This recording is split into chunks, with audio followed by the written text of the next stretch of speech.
Resumen capítulo 25 del libro Los Embajadores. Dos cartas importantes a los tesalonicenses. La llegada de Silas y Timoteo a Corinto había animado grandemente a Pablo.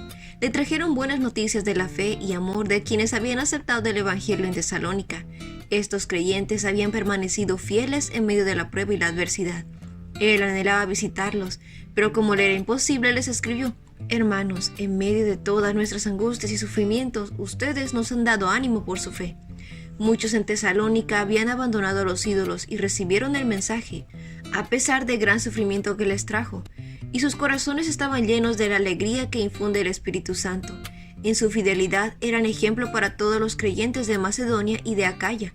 Los corazones de los creyentes tesalonicenses ardían de celo por el Salvador. Se había producido una transformación maravillosa en sus vidas y sus corazones eran ganados por las verdades que ellos presentaban. En esta primera carta, Pablo declaró que no había buscado ganar conversos por medio del engaño o con malas intenciones. Saben que también que a cada uno de ustedes los hemos tratado como trata un padre a sus propios hijos. Los hemos animado, consolado y exhortado a llevar una vida digna de Dios, que los llama a su reino y a su gloria. Pablo se esforzó por instruir a los creyentes tesalonicenses en cuanto al verdadero estado de los muertos. Habló de los que mueren como si estuviesen dormidos, en un estado de inconsciencia. Hermanos, no queremos que ignoren lo que va a pasar con los que ya han muerto, para que no se entristezcan como estos otros que no tienen esperanza. El Señor mismo descenderá del cielo con voz de mando, con voz de arcángel y con trompeta de Dios, y los muertos en Cristo resucitarán primero. Luego, los que estemos vivos, los que hayamos quedado, seremos arrebatados junto con ellos en las nubes, para que encontremos al Señor en el aire. Y así estaremos con Él para siempre. Los tesalonicenses habían comprendido la idea de que Cristo vendría a transformar a los fieles que estaban vivos para llevarlos con Él. Al abrir y leer la carta de Pablo, las palabras referentes al verdadero estado de los muertos trajeron gran gozo y consuelo. Los que viviesen cuando Cristo volvería no irían a encontrarse con su Señor antes de que los que habían ido a dormir en Jesús. Los muertos en Cristo se levantarían primero, antes que diese el toque de la inmortalidad a los vivos. Por lo tanto, anímense los unos a los otros con estas palabras. Difícilmente podemos comprender la esperanza y el gozo que esta seguridad trajo a la joven iglesia de Tesalónica. Valoraron la carta enviada por su padre en el Evangelio y sus corazones se llenaron de amor a él. Un nuevo esplendor coronó la fe cristiana. Mientras estaban en Tesalónica, Pablo había explicado tan plenamente el asunto de las señales de los tiempos y lo que ocurriría antes de la manifestación del Hijo del Hombre en las nubes de los cielos, que no escribió mucho acerca de este asunto. No obstante, se refirió enfáticamente a sus enseñanzas anteriores. Ahora bien, hermanos, ustedes no necesitan que se les escriba acerca de tiempos y fechas, porque ya saben que el día del Señor llegará como ladrón en la noche. Cuando estén diciendo paz y seguridad, vendrá de improviso sobre ellos la destrucción como le llega a la mujer encinta los dolores de parto. De ninguna manera podrán escapar. Hoy señales del fin se están cumpliendo rápidamente.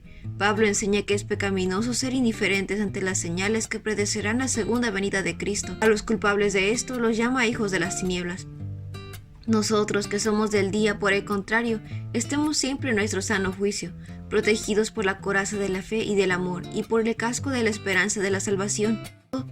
Pues Dios no nos destinó a sufrir el castigo, sino a recibir la salvación por medio de nuestro Salvador Jesucristo. Él murió por nosotros para que en la vida o en la muerte vivamos con Él. El cristiano vigilante busca hacer todo lo que está en su poder para el alcance del Evangelio. El apóstol les suplicó que revelaran piedad en práctica en su vida diaria. Ustedes saben cuáles son las instrucciones que les dimos de parte del Señor Jesús. La voluntad de Dios es que sean santificados, que se aparten de la inmoralidad sexual. Dios no nos llamó a la impureza, sino a la santidad.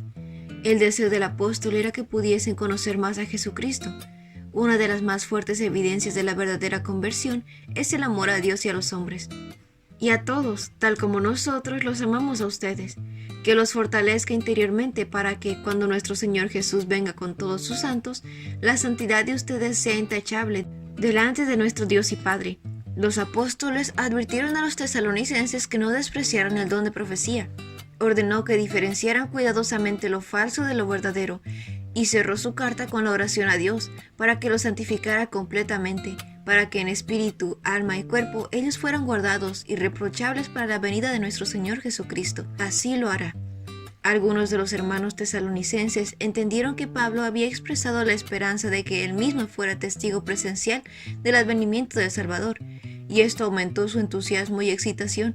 Los que anteriormente habían descuidado sus tareas se volvieron más perseverantes en imponer sus conceptos erróneos. En su segunda carta, Pablo buscó corregir este malentendido. Antes de la venida de Cristo se daría una sucesión de eventos importantes precedidos por las profecías. Les pedimos que no pierdan la cabeza, ni se alarmen por ciertas profecías, ni por mensajes orales o escritos supuestamente nuestros que digan, ya no se dejen engañar de ninguna manera, porque primero tiene que llegar la rebelión contra Dios y manifestarse el hombre de maldad, el destructor por la naturaleza. Este se opone y se levanta contra todo lo que lleva el nombre de Dios o es objeto de adoración, hasta el punto de adueñarse del templo de Dios y pretender ser Dios. No debía enseñarse que Pablo había advertido a los tesalonicenses acerca de la inmediata venida de Cristo.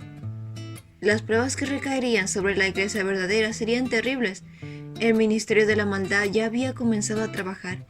Los sucesos futuros serían por obras de Satanás, con toda clase de milagros, señales y prodigios falsos.